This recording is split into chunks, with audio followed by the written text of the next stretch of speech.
आजच मला वाटतंय मी ते ह्याला बातमी बघितली दादा बादा काहीतरी म्हणला 5-5 जण एका घरात पीएचडी करतात. मग तुझं अख्खं खानदान महाराजा जमिनी लुटतंय त्याचं काय रे? तुझं पोर लुटतंय, तुझ्या बायकोच्या नावावर आहे, तुझ्या नावावर आहे. माझ्याकडे कागदपत्र तुझ्या आजीचे आले. तुमच्या अख्ख्या घरदाराने आमच्या जमिनी लुटायच्या. आमच्या घरात 5-5 जण शिकायला लागली की तुमच्या पोटात दुखतंय वय.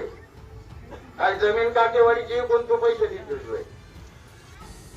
दादा म्हणतोय विकास केला आणि शिकली पोरं 5-5 जण. आजच म्हणलाय, आज काय दादा म्हणलाय की एकाच घरातली 5-5 जण पीएचडी करतात. शिकायला लागली म्हणून पीएचडी करत असतात.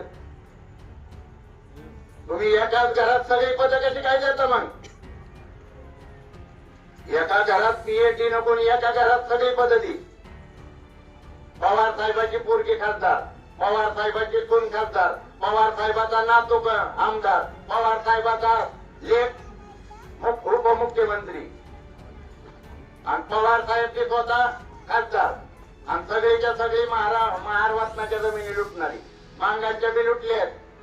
त्या कनेरीची 72 एकर जमीन 12 ते दसऱ्यात दिशे नावाचे जे मातंग समाजाचे लोक आहेत त्यांना तर मारून यांनी जमीन लुटली.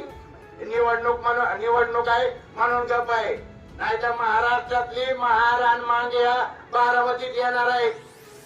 अजित पवार जर आता तुम्ही एवढा माजुरडेपणा दाखवणार असाल, तुम्ही आम्हाला हिणवणार असाल आणि तुम्ही आमच्या लेकरा बाळाला शिकू देत नसाल आणि त्यातनं शिकून जर पोरग युनिव्हर्सिटीत जात असेल आणि तिथे जर पीएचडी करत असेल तर दादा म्हणतो एका घरात 5-5 जणांनी करायचं नाही.